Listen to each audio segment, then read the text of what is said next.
I went to Bel Air High School. I went to A-Leaf Hastings High School in Houston, Texas. I went to Dulles High School. Saffair High School. I went to Bel Air High School. Do not ask me what year. And then, because of several interesting events, I ended up going my senior year to a private school, which was much smaller and kind of for fucked up kids. Oh, I'm sorry. I went to Hamilton High School. To Bonanza High School in Las Vegas, Nevada. I went to high school at LaPorte High School in Texas, near the petrochemical industry center point of the United States. Wow, what was I like in high school? I was really awkward in high school. I didn't know really where I fit. I didn't really belong to any particular clique. I was pretty much like hanging out in between everybody. Kind of that chick that went from one group to another. I was fabulous. I had a lot of friends, but I didn't have any really close friends because I was friends with everybody. Like you had the kickers, which were the cowboys and the cowgirls. I was a theater nerd, as I'm sure a lot of other gals here have said. I was a big dork. People who wore the jeans that separate your butt and lift. I was a dork. Girls' butt looked like pears. Unlike how I was like now, very loud, and I like to dance, and I like to act. I was kind of shy. I wasn't a pothead. And, stuff like that. I was really good at theater. I discovered I was good at theater, not so good at sports. I mean, I had to play sports the whole time I was there because of my athletic build. So instead of tripping over things, it was, you know, 5, 6, 7, 8 jazz hands. I was a dork, but in a cool way. Like, I wasn't in a particular group of kids. I had cheerleader friends, I had jock friends, I had surfer friends, but I did hang with the kind of weirdo, like, you know, punk crowd. Go figure. You know, being a redhead, you never want to be a redhead because nobody else had red hair. I wanted to be blonde. Very good girl. Bows in my hair. I wore pink lipstick and blue eyeliner, which does not fare well for redheads, but that's what I did. Yeah, it was not pretty. I went into drill team my sophomore year, and then it was the summer between my sophomore and junior year I started dating my first punk rock boyfriend. And from that point on, it was black hair, mohawks, bad attitude, a few other things. I went through a phase where I, you know, didn't wash my hair a lot. I was really more into, like, dramatic types of things.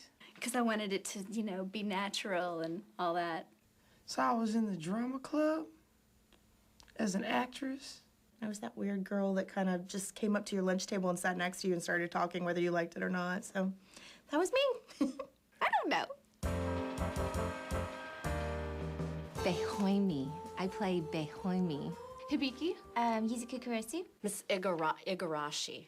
Yuma and Yuna in Pani Poni. I do play Otome the jock. I play the little klutzy girl who trips on things a lot. In Pani Poni, I play Sayaka, number 6. She is the very, very, very, very sweet girl with the big, big, big, big, big blue hair. And she's been a blast. She's just a little dingy. Very, very, very sweet girl, very good intentions, but just a little on the kind of dingy, slow side. And that's exactly what I like to play. I play Media. She thinks she's a superhero and that she's really cool and smart, but bless her heart, she's not so much. I play Zula. I play Akane. I play the drama queen. Zula is like a strong African-American character, but she has like a kind of a kid in play kind of like haircut, but not as tall as him, and she doesn't have a lot of lines. It was really hard to play this part because my voice is so light, and Steven, like, he's an awesome director, by the way. He fought with me, but I say more like coaching to make me have to get down into like a bassier register. I am a lot like my character.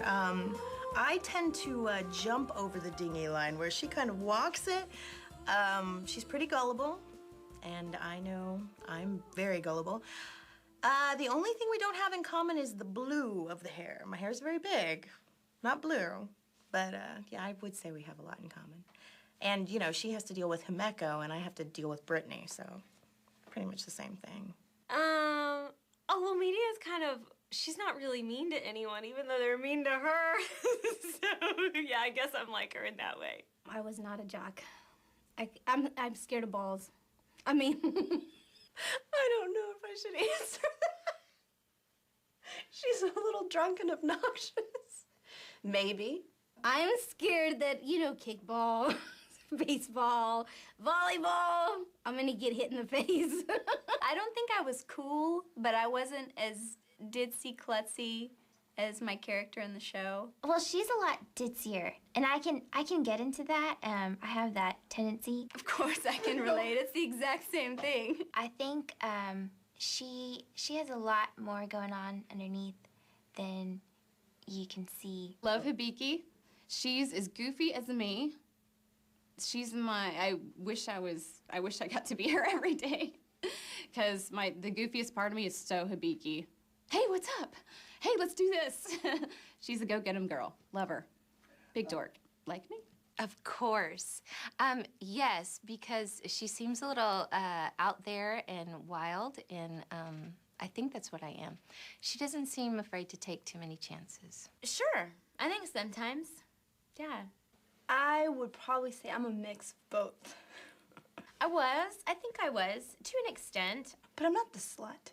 Drama was the only thing I was ever naturally good at. It just clicked. I have the outgoing spirit of the slutty character, and then at times I could be shy too. So I think I'm a mix, equal balance. I got my first offer for a drama scholarship, which was a miracle of God because I was not a smarty. I was not going to get a scholarship to college. And it was just like, oh, this whole new world is like opening up. I might get to go to college on a theater scholarship? Are you kidding me?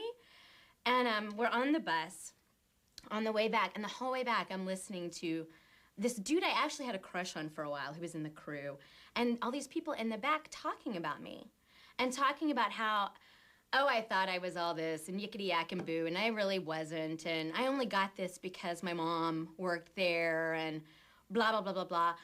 And I just got madder and madder, and I'm crying. I'm sitting there, and by the time we made it back, which it was only like a 40-minute ride, I got off the bus, and either Sandra Lingefeld or Tina Summers or somebody was like, Lucy, honey, what is wrong? And I was like, I am going to be an actress for a living, and I'm going to leave this town, and I'm going to do it.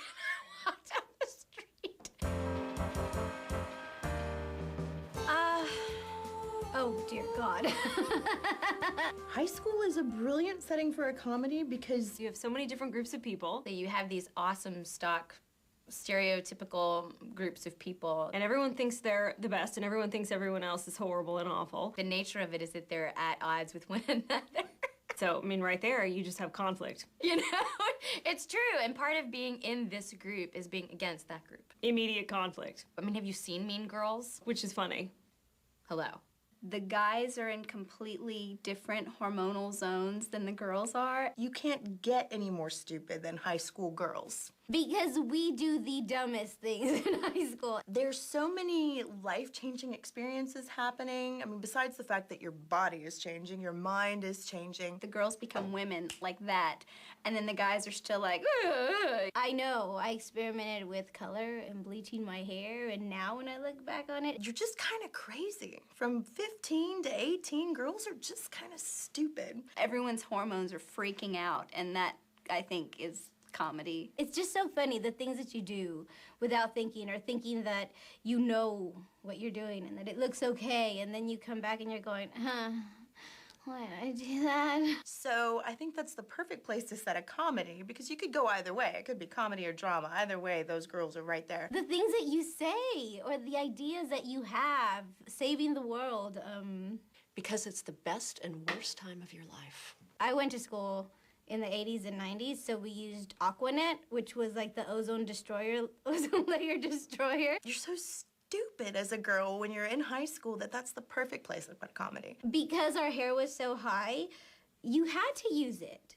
But we had one girl that was gonna save the world, so we could not use Aquanet. Everything happens in high school. You go through everything in high school. You have all these different types of characters. There's drama and Then you've got the really cool guys. hormones are raging, and you know, like there's millions of things that happen in high school, and you just look fondly on those days. Everything gets messed up. Then you got the guys who think they're cool.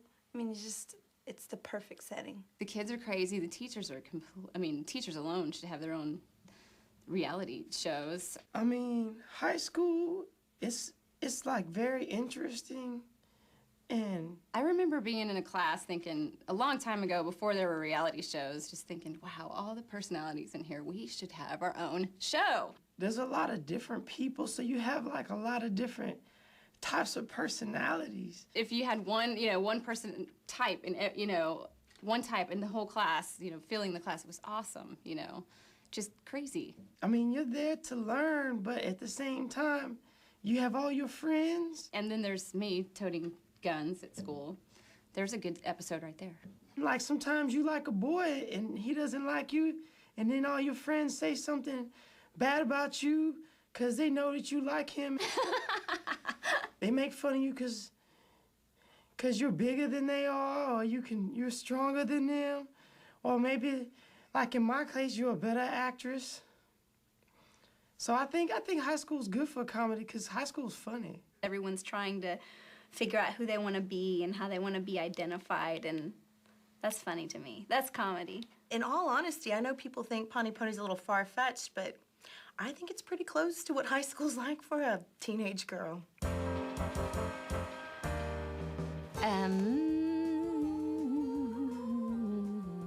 Oh, man. I don't know if it was really a moment, but I was never asked to any of the dances. So many. Most embarrassing moment in high school, I kid you not. It was the first day that I decided I wanted to wear high heels to school. I wanted to be a little sexy. First day of school, you're in this big school, you're the shortest person, and you're a freshman, and you're walking around. I guess it had been raining or something. I don't remember. But I was wearing too high of heels. And I walked right into the boys' bathroom to use it. But I thought I looked awesome. And stood there looking at urinals, wondering why they were in the women's bathroom. So the buses unloaded, and we walked inside to the entrance to the school. But I didn't leave. I just stood there because I didn't understand. And of course, it was a really slick ground, and there was a giant puddle. And then a boy walked in. And so here was my first day wearing high heels, and boom! It was terrible. And I turned around and walked out. That's a nightmare. No one really saw me walk out the door, but that guy did. And I don't think he told anyone, but it was pretty embarrassing. Scarred me a little bit. It hurt a little bit. There's one that nobody knows about, but it was the most embarrassing for me. Oh, God. Oh, I'm about to actually say this. you ready? This is kind of gross. Right before we moved to Hamilton, my dad took me to this athletic banquet, the end of the year athletic banquet, so that I could meet everybody. When I was in junior high, okay, 8th grade, so it's almost high school, I have lots of embarrassing stories, but this one's really good. Which is kind of funny because I'm not an athlete. But I was gonna go meet the athletes and all the people because it's small schools, And it was the day before, like a spring break kind of a thing. So I made this trip with him, and I had to sit at the front of the room with him. And you know how they gather the classes for like parties and things like that right before a break like that? At this there's the banquet table and everybody else sits out here. So they're looking at you the whole time. My friends had tried to get me to eat at lunch and I wasn't feeling well because I was, upset. So I'm the new girl, the coach's kid, new coach's girl, sitting there beside him with all these people looking at me, surrounded by teachers and other coaches and whatnot. So I'm just eating my thing. Well, halfway through the presentation, which was inordinately long, I'm sitting in a desk like this, and I'm sitting like towards the back of the class, and there's 3 classes in there, and two rows ahead of me is Troy Gambino, maybe? I think that was his last name. And I had a big crush on him, right? Okay, picture this. He's 2 desks ahead of me. I'm right here. And all of a sudden, I have got to go to the bathroom. Well, for some reason in school, you don't want anybody to know you ever have a bodily function. I don't know what that's about, but it's like, you just don't want anybody to know you ever pee. You just don't even say it. And pooping, forget it. So, I puked. I sat there, and my eyes started watering, and I was squeezing and just trying to hold out and hold out. Okay, I puke on my desk like this, right? But I'm pretending that I did it. Rather than get up, just get up and walk out the door and go to the bathroom. I sit there and sit there and sit there, and finally I just let it go. And I'm like, I'm just like this, right? Hoping that it doesn't go anywhere and nobody notices or smells a thing. So I'm sitting there looking like, just letting it go. And I'm like, okay, now I'm sitting in it. So then about 2 seconds later, right in front of Troy, stands up Dina Shoemaker and says, Lesley just threw up. I sort of got up and pushed my chair in and hung out next to the wall and told my dad I was gonna go to the truck for a little bit and go ahead and change. And everyone got up and ran out of the room.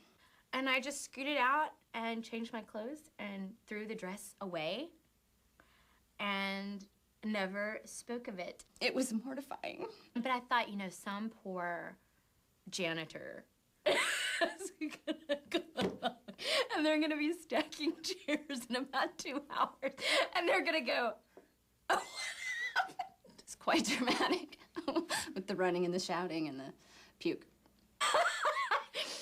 And that's pretty embarrassing now. Dude, I was like this. That didn't happen until college. My first lesbian experience was actually at ADV. What? First lesbian experience? Huh. That wasn't high school. I kid you not, there was a female in my drama club. What? And she had a kid, too. But she said some nasty things to me. And she invited me to join one of her experiences, and I said, My parents won't be watching this. She pulled me aside and she said, Serena, if you ever want to experience any... She honestly said this, and I didn't know what to say to her. I just said, okay, thanks. I'll call you. You got me last time. I know better now. And that was the first time ever. I was like totally blown away. You know, I'm like innocent kid here, and I heard about some things that she did. Huh. I will never forget that because that was the first time ever. Oh! This better not be edited to the point where...